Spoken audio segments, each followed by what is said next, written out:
ತುಂಬ ಜನಕ್ಕೆ ನೋಡೋರಿಗೆ ಅಥವಾ ಪ್ರಾಪರಾಗಿ ರೈತರು ಅಂತ ಇರೋರಿಗೆ ಇದು ನೋಡಿದ್ರೆ ಅನ್ಸ್ಬೋದು ಸರ್ ಏನಿಲ್ಲ ಜಸ್ಟ್ ಕಳೆ ಬೆಳ್ಕೊಂಡಿದ್ದಾರೆ ಅಥವಾ ಏನೂ ಇಲ್ಲ ಇದರಿಂದ ಆದಾಯ ಬರೋ ಅಂಥದ್ದು ಅಂತ ಅನ್ಸ್ಬಹುದು ಸರ್.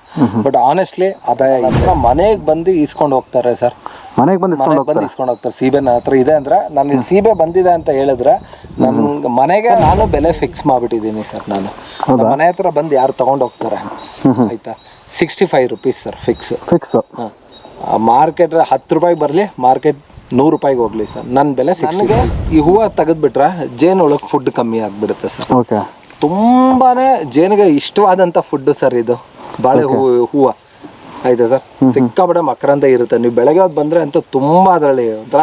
ನಮಸ್ತೆ ಸರ್. ನಮಸ್ತೆ, ಹೇಳಿ ಸರ್.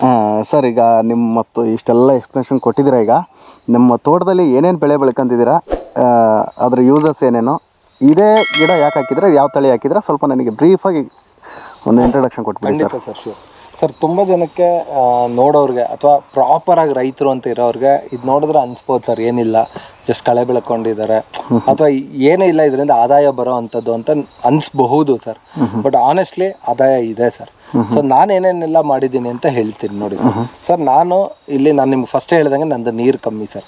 ಅದಕ್ಕೆ ನಾನು ಸೀಬೆ ಸೆಲೆಕ್ಟ್ ಮಾಡಿದೆ ಸರ್. ಓಕೆ. ಈಗ ಎಲ್ಲ ಕಡೆ ಏನಾಗ್ತಿದೆ, ತೈವಾನ್ ವೈಟ್ ಸೀಬೆ, ಜಾಪನೀಸ್ ರೆಡ್ ಡೈಮಂಡು, ಈ ಥರ ಸೀಬೆಗಳೇ ಇದೆ ಹೊರತು ನಮ್ಮ ಹಳೆ ನಾಟಿ ಸೀಬೆಗಳು ಎಲ್ಲೂ ಇಲ್ಲ ಸರ್. ಹೌದು, ಆನೆಸ್ಟ್ಲಿ ಹೇಳ್ತೀನಿ, ಒಳ್ಳೆ ಬೇಡಿಕೆ ಇದೆ ಸರ್. ಅದಕ್ಕೆ ನಾನು ತುಂಬ ಸರ್ಚ್ ಮಾಡ್ತಾ ಇದ್ದೀನಿ, ತುಂಬ ಸರ್ಚ್ ಮಾಡ್ತಾ ಇರ್ತೀನಿ ಅದನ್ನ ಸರ್. ನನ್ನ ಹತ್ರ ಮನೆಗೆ ಬಂದು ಈಸ್ಕೊಂಡು ಹೋಗ್ತಾರೆ ಸರ್. ಮನೆಗೆ ಬಂದು ಇಸ್ಕೊಂಡು ಹೋಗ್ತಾರೆ. ಸೀಬೆ ನನ್ನ ಹತ್ರ ಇದೆ ಅಂದ್ರೆ ನಾನು ಇಲ್ಲಿ ಸೀಬೆ ಬಂದಿದೆ ಅಂತ ಹೇಳಿದ್ರೆ ನನ್ನ ಮನೆಗೆ 1 kg ಸಿಕ್ಕಲ್ಲ ಸರ್. ಆ ಥರ ಖಾಲಿ ಆಗುತ್ತೆ ಸರ್. ಅದರಲ್ಲೂ ಹಣ್ಣಂತೂ ಜಿಮ್ ಅವರೆಲ್ಲ ಇಸ್ಕೊಂಡು ಹೋಗ್ತಾರೆ ಸರ್. ಅವ್ರಿಗೆ ಏನದು ಮಿಲ್ಕ್ ಶೇಕ್ ಏನೋ ಮಾಡ್ಕೊತಾರೆ ಸರ್. ಓಕೆ. ಹಣ್ಣು ಸ್ಮೂದಿ ಅಂತ ಮಾಡ್ಕೊತಾರೆ. ಓಕೆ. ಸೀಬೆ ಕಾಯಿ ಹಾಕ್ಬಿಟ್ಟು, ಹಣ್ಣು ಹಾಕ್ಬಿಟ್ಟು, ಸೊ ಅದಕ್ಕೆ ತುಂಬ ಜನ ಇಸ್ಕೊಂಡು ಹೋಗ್ತಾರೆ ಸರ್. ಸರ್, ನನ್ನಲ್ಲಿ ಹತ್ತತ್ರ 180 160 ಸರ್, ಸಾರಿ 160 ನನ್ನ ಹತ್ರ ಸೀಬೆ ಗಿಡಗಳಿದೆ ಸರ್. ಈಗಂತೂ ಎಲ್ಲ ಗಿಡನೂ ನನಗೆ ಆಲ್ರೆಡಿ ಈಲ್ಡಿಂಗ್ ಬಂದಿದೆ ಸರ್. ಮೊದಲನೇ ವರ್ಷ ನಾನು ಒಂದು ಗಿಡದಲ್ಲ ನಾನು ಯಾವುದೇ ರೀತಿ ಈಲ್ಡಿಂಗ್ ತಗೊಂಡ್ಲಿದೆ ಸರ್. ಬಂದಿದ್ದ ಕಾಯೆಲ್ಲ ಕಿತ್ತಾಕೋದು, ಈಗ ನಾನು ನಿಮ್ಗೆ ತೋರಿಸಿದ್ನಲ್ಲ ನೋಡಿ, ಈ ಥರ ಪ್ರೂನ್ ಮಾಡೋದು, ಈ ಥರ ಪ್ರೂನ್ ಮಾಡಿ ನೋಡಿ ಸರ್, ಬುಡ ಈ ಸೈಜ್ ಮಾಡ್ಕೊಂಡಿದ್ದೀನಿ. ಈಗ ಏನಾಗುತ್ತೆ ಅಂದ್ರೆ ನನಗೆ ಈ ಕಡೆ ಎಷ್ಟು ಸೀಬೆ ಬಂದರೂ ಗಿಡಕ್ಕೆ ನಿಮಗೆ ನಿಲ್ಲುತ್ತೆ ಸರ್. ಇದು ಇನ್ನೂ ನಾನು ಕಟ್ ಮಾಡಬೇಕು, ಇನ್ನೂ ಮಾಡಿಲ್ಲ, ಇನ್ನು ಸ್ವಲ್ಪ ಮಾಡಬೇಕು. ಮಾಡಿದ್ರೆ ನೋಡಿ ಸರ್, ಈ ಮಾರ್ಚಿಂದ ನನಗೆ ಒಳ್ಳೆ ಸೀಬೆ ಬರುತ್ತೆ ಸರ್. ಸರ್, ನಾನು ಪ್ಲಾಂಟೇಶನ್ಗೆ ಅಂತ ಏನು ದುಡ್ಡು ಖರ್ಚು ಮಾಡಿದ್ದೀನಲ್ಲ ಸರ್, ಪ್ಲಾಂಟೇಶನ್ ಗಿಡಕ್ಕೆ ಅಂತ ಆ ದುಡ್ಡು ನಾನು ಆಲ್ರೆಡಿ ತೊಗೊಂಡು ಆಗೋಯ್ತು ಸರ್. ಓಕೆ. ಹಾಂ, ಸೀಬೆಗೆ, ಪಪಾಯಾಗೆ ಏನೇನು ದುಡ್ಡು ನಾನು ಖರ್ಚು ಮಾಡಿದ್ದೀನಿ ಅದಷ್ಟು ದುಡ್ಡು ತೊಗೊಂಡಾಗೋಯ್ತು ಸರ್. ಈ ವರ್ಷದಿಂದ ನನಗೇನು ಬರುತ್ತೆ ಅಷ್ಟು ಲಾಭ ಸರ್. ಸರ್, ನಾನು ಬೆಲೆ ಫಿಕ್ಸ್ ಮಾಡಿಬಿಟ್ಟಿದ್ದೀನಿ ಸರ್. ನಾನು ಮನೆ ಹತ್ರ ಬಂದು ಯಾರು ತೊಗೊಂಡು ಹೋಗ್ತಾರೆ ಆಯಿತಾ, 65 ರೂಪೀಸ್ ಸರ್ ಫಿಕ್ಸ್. ಹಾಂ, ಮಾರ್ಕೆಟ್ 10 ರೂಪಾಯಿಗೆ ಬರಲಿ, ಮಾರ್ಕೆಟ್ 100 ರೂಪಾಯಿಗೆ ಹೋಗ್ಲಿ ಸರ್, ನನ್ನ ಬೆಲೆ 65 ಸರ್. ಓಕೆ. ಯಾಕಂದ್ರೆ ತಗೊಂಡವ್ರಿಗೂ ನಾನು ಈ ಸತಿ ಮಾರ್ಕೆಟಲ್ಲಿ ಅಷ್ಟಿದೆ, ಅವ್ರು ಇಷ್ಟಿದೆ, ಅವರು ನನ್ನ ಹತ್ರ ಏನು ಹೇಳಂಗಿಲ್ಲ. ಸೊ ನಾನು ಅವ್ರಿಗೇನು ಹೇಳಂಗಿಲ್ಲ, ಅಯ್ಯೋ ಮೇಡಮ್ ಮಾರ್ಕೆಟ್ ಜಾಸ್ತಿ ಇದೆ, ಫಿಕ್ಸ್ಡ್ ಇಂಟ್ರೆಸ್ಟ್ ಇರುತ್ತಲ್ಲ ಬ್ಯಾಂಕಲ್ಲಿ, ಆ ಥರ ಫಿಕ್ಸ್ಡ್ ಸರ್ ನನ್ನ ಕಡೆಯಿಂದ. ಸೊ ನನ್ನ ಹತ್ರ ಇಷ್ಟ ಇದ್ರೆ ತೊಗೊಬೋದು ಸರ್, ಇಲ್ಲ ಅಂದರೆ ಇಲ್ಲ. ಓಕೆ ಸರ್, 65 ರೂಪೀಸ್ ಫಿಕ್ಸ್ ಮಾಡಿಬಿಟ್ಟಿದ್ದೀನಿ ಸರ್. ಅದಾದ್ರೆ ನಾನೇ ಒಂದು ಕಡೆ ಸ್ಟಾಲ್ ಹಾಕ್ತೀನಿ. ಓಕೆ. ಓಕೆ, ಹಾಕಿದ್ದೀರಾ? ಇದು ಹಾಕಿದ್ದೀನಿ, ರೀಸೆಂಟಾಗಿ ಸ್ಟಾರ್ಟ್ ಮಾಡಿದ್ದೀನಿ ಅಂತ. ಅದು ಇನ್ನೂ ಆಗಿಲ್ಲ, ಅದಾದ್ಮೇಲೆ ಹೇಳ್ತೀನಿ. ಓಕೆ. ಅಲ್ಲಿ ನಾನು ಈ ಸೀಬೆ ಮಾರಿದ್ರೆ 80 ರೂಪೀಸ್ ಸರ್ ಫಿಕ್ಸ್. ಓಕೆ. ಇನ್ನೊಂದು ತೈವಾನ್ ವೈಟ್ ಅಂತ ಒಂದು 2-3 ಗಿಡ ಇದೆ. ಓಕೆ. ಸೊ ಅದು ಮಾರಿದ್ರೆ 120 ರೂಪೀಸ್ ಫಿಕ್ಸ್ ಸರ್. ಓಕೆ. ಇಷ್ಟೇ. ಅದು ಮಾರ್ಕೆಟ್ ಎಷ್ಟೇ ಜಾಸ್ತಿ ಹೋಗ್ಲಿ, ಎಷ್ಟೇ ಕಮ್ಮಿ ಹೋಗ್ಲಿ ಸರ್, ಆ ನೆಗೋಷಿಯೇಷನ್ ಇದು ಇಲ್ಲ ಸರ್. ಬಾಳೆ 80 ರೂಪೀಸ್ ಫಿಕ್ಸ್ ಸರ್. ನಾನು ಎಷ್ಟೇ ಸರ್, ನನ್ನಲ್ಲಿ 140 ರೂಪಾಯಿ ಇತ್ತು ಲಕ್ಷ್ಮೀ ಹಬ್ಬದಲ್ಲಿ, ನಾನು 80 ರೂಪಾಯಿಗೆ ಕೊಟ್ಟಿದ್ದೀನಿ ಸರ್. ಓಕೆ. ಸೊ ಈ ಮಾರ್ಕೆಟ್ ಎಷ್ಟೇ ಜಾಸ್ತಿ ಹೋಗಲಿ, ಎಷ್ಟೇ ಕಮ್ಮಿ ಹೋಗಲಿ ಸರ್. ಯಾಕಂದರೆ ಸರ್, ನಾನು ಕ್ವಾಲಿಟಿಗೆ ಅಷ್ಟೇ ಸರ್ ನಾನು ಕೊಡ್ತಾ ಇರೋದು ಗಮನ. ಸೊ ಇಷ್ಟೆಲ್ಲ ಮಾಡೋದ್ರಿಂದ ಏನಾಗುತ್ತೆ, ಇದರಲ್ಲಿ ಖಂಡಿತ ಲಾಭ ಇದೆ ಸರ್. ನೀವು ಇನ್ನೊಂದು ಏನಂದರೆ ಸರ್, ನೀವು ಏನೇ ಬೆಳೀರಿ, ನಿಮ್ಮದು ಅಂತ ಒಂದು ಮಾರ್ಕೆಟ್ ಕ್ರಿಯೇಟ್ ಮಾಡ್ಕೊಂಡಿಲ್ಲ ಅಂದರೆ ನೀವು 10 ಎಕರೆ ಬೆಳೆದ್ರೂ ನೀವು ಲಾಭ ಮಾಡೋಕ್ಕಾಗಲ್ಲ ಸರ್. ಗುಡ್. ಅದನ್ನು ಒಂದು ನಾನು ಯಾವಾಗಲೂ ತಲೆ ಇಟ್ಕೊಂಡಿರೋದು ಸರ್. ಈಗ ಮತ್ತೆ ಬ್ಯಾಕ್ ಟು ನಮ್ಮ ಟಾಪಿಕ್ಗೆ ಸರ್. ಸೊ ನನ್ನ ಹತ್ತತ್ರ 160 ಸೀಬೆ ಗಿಡ ಇದೆ ಸರ್. ಓಕೆ. 200 ಪಪಾಯ ಹಾಕಿದ್ದೆ ಸರ್. ನಾನು ಹೇಳಿದ್ನಲ್ಲ, ನನಗೆ 4 ತಿಂಗಳು ನೀರು ಇಲ್ದಿರ ಪೂರ್ತಿ ಒಣಗೋಯ್ತು ಅಂತ. ಆ ಥರ ಆಗಿ ಆಲ್ಮೋಸ್ಟ್ ಪಪಾಯ ಗಿಡಗಳು ಹೊರಟೋಯ್ತು. ಏನೇನು ನಾನು ಫಾರಮ್ ಅಂತ ತಂದಿದ್ದೆ, ಏನೇನು ನಾಟಿ ಗಿಡಗಳು ಅಂತಂದ್ರೆ ನೋಡಿ, ಅವೆಲ್ಲ ಬದುಕಿದೆ ಸರ್. ಅರ್ಥ ಏನಂದ್ರೆ, ಫಾರಮ್ಗೆ ಹೋದ್ರೆ ಅದು ಯಾವತ್ತ ಹಾಳೆ ಸರ್. ಅದು ಫಾರಮ್ ಗಿಡಗಳು ಅವು ಇವು. ನಾಟಿ ತಳಿಗಳು ನೋಡಿ ಸರ್, ನೀರೇ ಇಲ್ಲ 3 ತಿಂಗಳು. ಗಿಡ ನೋಡಿ ಸರ್ ಹೆಂಗಿದೆ, ನೀರೇ ಇಲ್ಲ ಆದ್ರೂ ತಡ್ಕೊಂತವೆ ಅಂತ ಬದುಕಿದೆ. ನೈಸರ್ಗಿಕ ಬದುಕದ ಗೊತ್ತಿದೆ ಅಂತ. ಇದಕ್ಕೆ ಆಲ್ರೆಡಿ ನಾನು ಅಭ್ಯಾಸ ಮಾಡಿಬಿಟ್ಟಿದ್ದೀನಿ. ನಿಮ್ಮ ಓನರ್ ಇಷ್ಟೇ, ಇಷ್ಟೇ ನೀರು ಕೊಡೋದು ಅಂತ. ಸೊ ಇದು ಅದ್ರ ಪ್ರಕವಾಗಿರುತ್ತೆ ನೋಡಿ. ಇದು ನಾಟಿ ಗಿಡ ಸರ್, ಈ ಪಪಾಯ ಇದೆರಡು ನಾಟಿ. ಅದು ಒಂದು ನನಗೆ ಪಕ್ಷಿಗಳು ಗಿಫ್ಟ್ ಆಗಿ ಕೊಟ್ಟಿರೋದು ಆ ಕಡೆ. ಅದು ಓಕೆ ಓಕೆ ಆ ಕಡೆ. ಇದು ನನಗೆ ಎದುರುಗಡೆ ತೋಟದವ್ರು ಗಿಫ್ಟ್ ಆಗಿ ಕೊಟ್ಟಿದ್ರು. ಅಂದ್ರೆ ನಾನು ಇಲ್ಲಿ ಜಮೀನ್ ಕೆಲಸ ಮಾಡಿಸ್ಬೇಕಾದ್ರೆ ಇಲ್ಲಿ ಏನು ಇರ್ಲಿಲ್ಲ. ಓಕೆ, ಇಲ್ಲೆಲ್ಲ ತುಂಬಾ ಪಪಾಯ ಬೆಳಿತಾರೆ. ಅವ್ರು ಪಪಾಯ ತಿನ್ ಬೇಜಾರಾಗ್ಬಿಟ್ಟಿದೆ, ಬಿಟ್ಬಿಡ್ತಾರೆ. ಸೊ ನಾನ್ ಬಂದಾಗ ಕೇಳಿದೆ, ಕಿತ್ಕೊಂಡೋಗ್ರೆ ಅದನ್ನ ಯಾರು ತಿಂತಾರೆ ಅಂದ್ರು. ನಾನ್ ಕಿತ್ಕೊಂಡೋದಾಗ ಏನ್ ಮಾಡ್ತಿದ್ದೆ, ತಿಂದಿದ್ದ ಸೀಡ್ನ ಇಲ್ಲೆಲ್ಲ ಹಾಕಿದೆ ಸರ್, ಅದರಿಂದ ಬಂದಿದ್ದದು. ನೋಡಿ ಎಷ್ಟು ಚೆನ್ನಾಗಿದೆ. ಯಾವ ಬೇಸಿಗೆಯಲ್ಲೂ ನಮ್ಗೆ ಏನೂ ಆಗಿಲ್ಲ ಸರ್. ನೋಡಿ ಬೇಸಿಗೆಯಲ್ಲಿ ಇದೊಂದು ಎಫೆಕ್ಟ್ ಆಗಿದೆ, ನೀವು ನೋಡ್ಬೋದು ಇಲ್ಲಿ. ಇದು ಯಾರಿಗೆ ಅದು ಗೊತ್ತಾಗ್ಬಿಡ್ತಾರೆ. ನೋಡಿ ಇಲ್ಲಿ ಗಿಡ ದಪ್ಪ ಇದೆ, ನೋಡಿ ಇಲ್ಲಿ ಶಿಂಕ್ ಆಯ್ತು, ಮತ್ತೆ ಇಲ್ಲಿ ಗಿಡ ದಪ್ಪ ಆಯ್ತು. ಓಕೆ, ಕಾಣಿಸ್ತಾ ಇದೆ ಸರ್ ನಿಮ್ಗೆ? ಗೊತ್ತಾಗ್ತದೆ. ಇದು ಬೇಸಿಗೆ ಬರಗಾಲದ ಎಫೆಕ್ಟ್ ಇದು. ಓಕೆ, ಸೊ ನೀರೇ ಇರಲಿಲ್ಲ ಅಂದ್ರೆ ಈ ಗಿಡ ಬದುಕಿದೆ. ಇವತ್ತಿಗೂ ನೋಡಿ ಹೆಂಗಿದೆ ಕಾಯಿ. ಚೆನ್ನಾಗಿದೆ ಆಕ್ಚುಲಿ, ಸೂಪರ್ ಆಗಿದೆ ನೋಡಿ. ಅದು ಅಷ್ಟೇ ಸರ್, ನಾಟಿ ಹೆಂಗಿದೆ ನೋಡಿ. ನಾಟಿ, ಅದು ಎರಡು ನಾಟಿ. ಇದು ಎರಡು ನಾಟಿನ ಸರ್. ನಾಟಿ ಅಂದ್ರೆ ಯಾವಾಗಲೂ ಎಲೆ ಇಷ್ಟ ಅಗಲ ಬರುತ್ತೆ. ಫಾರಂ ಅಂದ್ರೆ ಇಷ್ಟ ಎಕರೆ ಇಷ್ಟ ಅಗಲ ಎಲೆ ಬರಲ್ಲ. ಮತ್ತೆ ತುಂಬಾ ಜನ ನನ್ನಲ್ಲಿ ಈ ತರ ಬಂದ್ರೆ ತಗೊಳಲ್ಲ ಅಂತ ಹೇಳ್ತಾರೆ. ಅವ್ರಿಗೆಲ್ಲ ನಾನು ಕರ್ಕೊಂಬಂದು ತೋರಿಸಿದೀನಿ. ವೈಟ್ ಮಾರ್ಕೆಟ್ ಅಲ್ಲ ಇದೇನಂದ್ರೆ ಸರ್, ಈ ಕಡೆ ನೋಡಿ ಇಲ್ಲಿ ಜೇನು ಹುಳ ಇದೆ ಅಲ್ಲ. ಸೊ ಇದು ಹೋಗಿ ಇಲ್ಲೆಲ್ಲ ಕೂರುತ್ತಾ ಇಲ್ಲ ಚುಚ್ಚುತ್ತಾ ಏನೋ ಮಾಡುತ್ತೆ. ಇದು ನೋಡಿ, ಇದು ಜೇನು ಹುಳದ ವ್ಯಾಕ್ಸ್ ಇದು. ಓಕೆ, ಅದೇನಲ್ಲ, ಇದೇನಿಲ್ಲ, ಜೇನು ಹುಳದು ವ್ಯಾಕ್ಸ್. ಆ ವ್ಯಾಕ್ಸ್ ಹೋಗಿ ಹೋಗಿ ಏನಾಗ್ತಾ ಇದೆ, ಅದೊಂಥರ ಕಟ್ತಾ ಇದೆ. ಎಷ್ಟೋ ಜನಕ್ಕೆ ನಾನು ಕಟ್ ಮಾಡಿ ಕೂಡ ತೋರಿಸಿದ್ದೀನಿ. ವಾಶ್ ಮಾಡಿದ್ರೆ ಹೋಗ್ಬಿಡುತ್ತದೆ. ವಾಶ್ ಮಾಡಿದ್ರೆ ಅಲ್ಲ ಸರ್, ನೀವು ಹೆಂಗೆ ಸಿಪ್ಪೆ ಎರಿತೀರಲ್ಲ ಸರ್, ಸಿಪ್ಪೆ ನಾವು ತೆಗೆದಾಗ ಒಳಗಡೆ ಏನು ಇರಲ್ಲ. ಎಷ್ಟೋ ಜನಕ್ಕೆ ನಾನು ತೆಗೆದು ತೋರಿಸಿದ್ದೀನಿ. ಸೊ ಅದರಿಂದಾಗಿ ಈಗ ಯಾರು ನನ್ನ ಕೇಳಲ್ಲ. ಓಕೆ, ಅವ್ರ ಟೇಸ್ಟ್ ಚೆನ್ನಾಗಿದೆ ತಗೊಂಡು ಹೋಗ್ತಾರೆ. ಸೊ ಇದು ಹತ್ತತ್ರ 200 ಗಿಡ ಇತ್ತು ಸರ್. ಇದು ಹತ್ತತ್ರ ನನಗೆ ಈ ಮಳೆ ಇಲ್ಲದೆ ಇದ್ರಿಂದ 2 ಲಕ್ಷ ಲಾಸ್ ಆಯ್ತು ಸರ್. ಅಂದ್ರೆ ಏನು, ಲಾಭ ಬರ್ಬೇಕಾಗಿದ್ದು ಹೋಯ್ತು ಅಷ್ಟೇ. ನಂದು ಅಸ್ಲಲ್ಲಿ ಏನು ಆಲ್ರೆಡಿ ಒಂದು 30-40 ಸಾವಿರ ಪಪಾಯದಲ್ಲಿ ಮಾಡ್ಬಿಟ್ಟಿದ್ದೆ. ಇಲ್ಲ ಅಂದಿದ್ರೆ ನನಗೊಂದು 2-3 ಲಕ್ಷ ಖಂಡಿತ ಪಪಾಯದಲ್ಲಿ ಸಿಕ್ಕೋದು ಸರ್. ಎಲ್ಲ ಸಕ್ಕದಾಗ ಕಟ್ಟಿತ್ತು ಸರ್ ಪಪಾಯ ಮಾತ್ರ. ಸೊ ನೀರು ಇಲ್ದ್ರೆ ಹೋಯ್ತು ಸರ್. ಬಟ್ ಸೀಬೆ ನಂಗೆ ಮತ್ತೆ ಅದಲ್ದ್ರೆ ಪಪಾಯ ಹಾಕಿದೆ. ಅದಲ್ದ್ರೆ ನಾನೇನು ಮಾಡಿದ್ದೀನಿ ಅಂದ್ರೆ ಸರ್, ಇನ್ನೊಂದು, ಯಾರೇ ತೋಟ ಮಾಡಿ sir, planning is very very important sir. ನೀವು ಮನೆ ಕಟ್ಟಕ್ಕೆ ಯಾವ ಥರ ಪ್ಲಾನ್ ಮಾಡ್ತೀರಾ, ತೋಟ ಮಾಡೋಕ್ಕೂ ಪ್ಲಾನಿಂಗ್ ತುಂಬಾನೇ ಕಂಪಲ್ಸರಿ ಸರ್. ಈಗ ನೋಡಿ ಸರ್, ನಮ್ಗೆ ಇಲ್ಲಿ ಮಧ್ಯ ನೀವೆಲ್ಲರೂ ನೋಡಿ ಸರ್, ಇದೊಂದು ತೆಂಗಿನ ಗಿಡ, ಮೇಲೆ ಒಂದು ತೆಂಗಿನ ಗಿಡ, 2 ತೆಂಗಿನ ಗಿಡ ಬಿಟ್ರೆ ಮಧ್ಯೆ ಎಲ್ಲೂ ತೆಂಗಿನ ಗಿಡ ಬರಲ್ಲ ಸರ್. 33 ಗುಂಟೆಯಲ್ಲಿ ಗಿರಾಬ್ ಎಲ್ಲ ಸೇರಿ ನಾನು ಹೇಳ್ತಾರೆ, ಎಷ್ಟು ತೆಂಗಿನ ಗಿಡ ಕೂರಿಸ್ಬೋದು ಸರ್? 10 ಅಡಿ 20 ಅಡಿಗೆ ಒಂದಿನ ಬರುತ್ತೆ ತೆಂಗಿನ ಗಿಡ. ಅಲ್ಲ, ನೀವು ಮಧ್ಯ ಎಲ್ಲ ಕೂರಿಸಿದ್ರೆ ಎಷ್ಟು ಕೂರಿಸ್ಬೋದು ಸರ್? ಹತ್ತತ್ರ ಮ್ಯಾಕ್ಸಿಮಮ್ ಏನಿದ್ರೆ ಸರ್, ಈಗ 1 ಗುಂಟೆಗೆ 1 ತೆಂಗಿನ ಗಿಡ ಅಂತ ಕೂರಿಸ್ತಾರೆ ಸರ್. 33 ತೆಂಗು ಕೂರ್ಬೇಕು ಸರ್.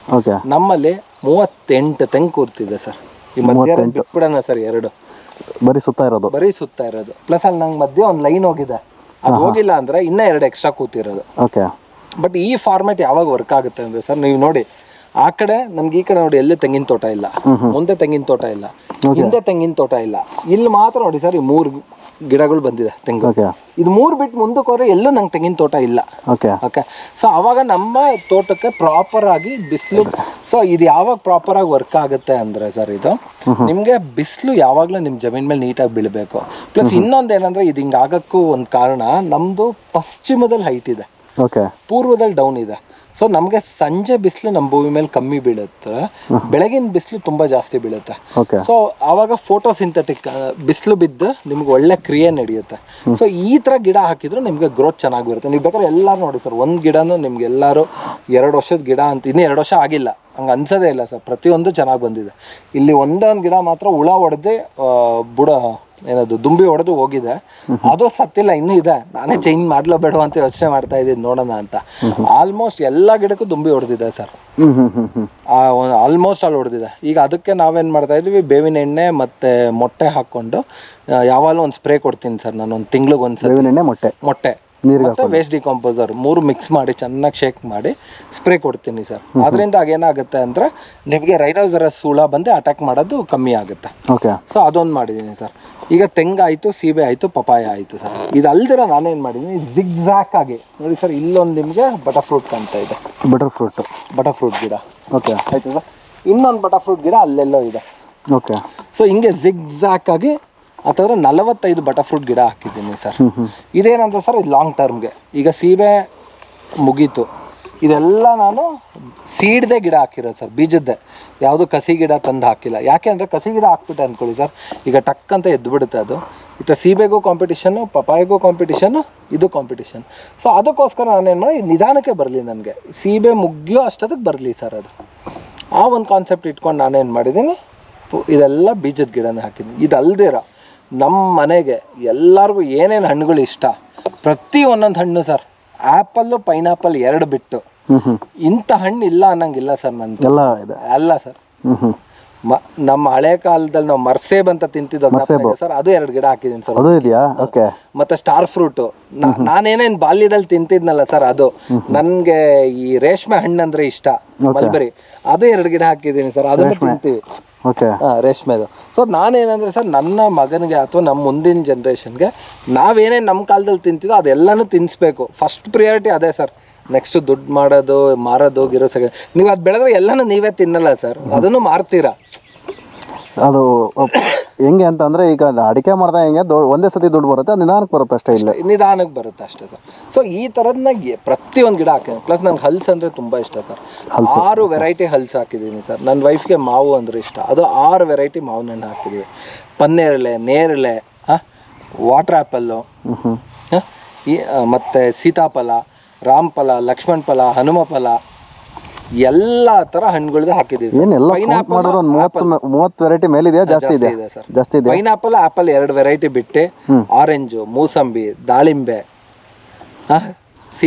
ಸೀತಾಫಲ, ಮತ್ತೆ ಏನದು ಸಪೋಟದಲ್ಲಿ 2 ತರ, ಒಂದು ಏನು ಹೇಳ್ತಾರೆ ಕ್ರಿಕೆಟ್ ಬಾಲು, ಇನ್ನೊಂದು ಕಾಲಪತ್ತಿ ಅಂತ ಅದು.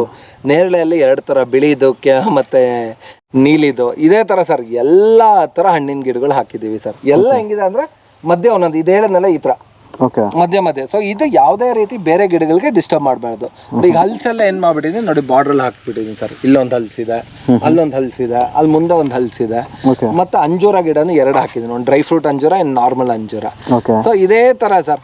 ಮತ್ತೆ ಒಂದು ಬರಲ್ಲ ಅಂತ ಹೇಳಿದಾರೆ, ಅದು ಒಂದು ಗಿಡ ಹಾಕಿ ನಾನು ತುಂಬಾನೇ ಟ್ರೈ ಮಾಡ್ತಾ ಇದ್ದೀನಿ ಸರ್. ಇದು ಬಂದು ಮಾವಿನ ಹೆಂಗೆ ಹಣ್ಣುಗಳ ರಾಜ, ರಾಣಿ. ಮ್ಯಾಂಗೋ ಸ್ಟೀಮ್ ಅಂತ. ಮ್ಯಾಂಗೋ ಸ್ಟೀಮ್ ಅಂತ ಇದು ಬರಲ್ಲ ಅಂತ ಹೇಳ್ತಾರೆ. ಅದಕ್ಕೋಸ್ಕರ ನಾನೇನು ಮಾಡಿದ್ದೀನಿ, ಅದು ಸ್ವಲ್ಪ ನೆರಳಬೇಕು, ಇಲ್ಲಿ ತುಂಬ ಹೆಚ್ಚಾಗಿ ಕೋಕೋ ಪಿಟ್ ಹಾಕಿ ಯಾವತ್ತೂ ಇರೋ ಥರ ಮಾಡಿ ಬೆಳೀತಾ ಇದ್ದೀನಿ. ಇದು 2 ವರ್ಷ ಆದಮೇಲೆ ಈ ಸತಿ ಚಿಗುರು ಬಂದಿದೆ ಸರ್.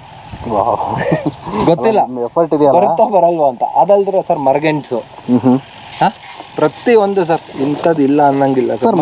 ಮತ್ತೆ ಜೇನು ಹಾಕಿರೋದಕ್ಕೆ ರೀಸನ್ ಏನು ಅದು ಹೇಳ್ತೀನಿ ಸರ್ ಬಂದು. ಅದಲ್ದಿರ ಸರ್, ನಮ್ಮ ಮನೆಗೆ ಅಂತ ಸೊಪ್ಪು ಇದೆಲ್ಲ ಈ ಫಸ್ಟ್ ಅಲ್ಲಿತ್ತು ಸುತ್ತ, ಈಗ ಈ ಕಡೆಗೆ ಒಂದು ಸ್ವಲ್ಪ ದೊಡ್ಡದಾಗಿ ಮಾಡೋಣ ಅಂತ. ಸೊಪ್ಪು, ಗೆಡ್ಡೆಕೋಸು, ಮತ್ತೆ ಬೆಂಡೆಕಾಯಿ, ತೊಂಡೆಕಾಯಿ, ಹೀರೆಕಾಯಿ, ಹಾಗಲಕಾಯಿ. ಸೊ ಆಲ್ಮೋಸ್ಟ್ ಎಲ್ಲಾನು ನಾವು ಬೆಳಿತೀವಿ ಸರ್. ಬಟ್ ಏನಂದರೆ ನನ್ನ ಜಾಗ ಚಿಕ್ಕದ್ರಿಂದ ನಂಗೆ ಕಂಟಿನ್ಯೂಸ್ ಸಿಕ್ಕಲ್ಲ.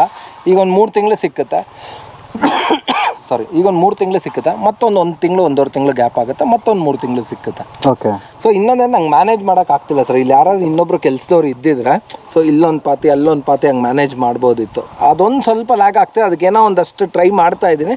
ಇನ್ನೊಂದು ವರ್ಷದಲ್ಲಿ ಖಂಡಿತ ಮಾಡ್ತೀನಿ ಅದು. ಮತ್ತೆ ಬಾಳೆ ಅಂತ ನಾವು ಕೊಂಡಿದ್ದೇ ಇಲ್ಲ ಸರ್. ಬಾಳೆ ಕೊಂಡೇ ಇಲ್ಲ ಸರ್. ಇಲ್ಲೇ ತಗೊಂಡು ಹೋಗೋದು. ಬಟ್ ಏನಂದ್ರೆ ಕೆಮಿಕಲ್ ಹಾಕಿರೋ ಬಾಳೆಗೂ ನಮ್ಮ ಬಾಳೆಗೂ ಟೇಸ್ಟ್ ಅಲ್ಟಿಮೇಟ್ ಸರ್. ಆಯ್ತಾ ಸರ್.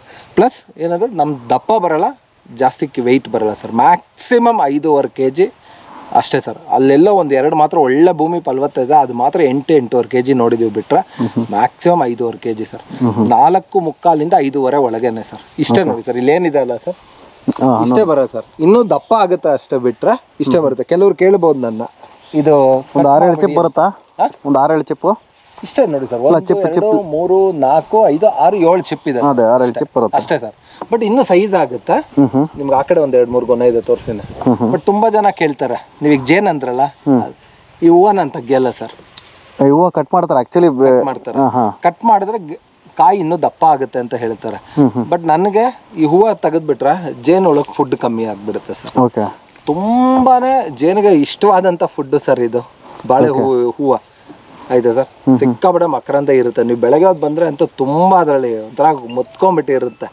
ಸೊ ಇದು ನಾನು ತೆಗಿಯಲ್ಲ ಸರ್. ಇದು ಅದ್ರ ಮೇಲೆ ಜೇನು ತುಪ್ಪ ಟೇಸ್ಟ್ ಡಿಪೆಂಡ್ ಆಗಿರುತ್ತೆ, ಟೇಸ್ಟ್ ಚೇಂಜ್ ಆಗುತ್ತೆ. ಹೌದು ಸರ್.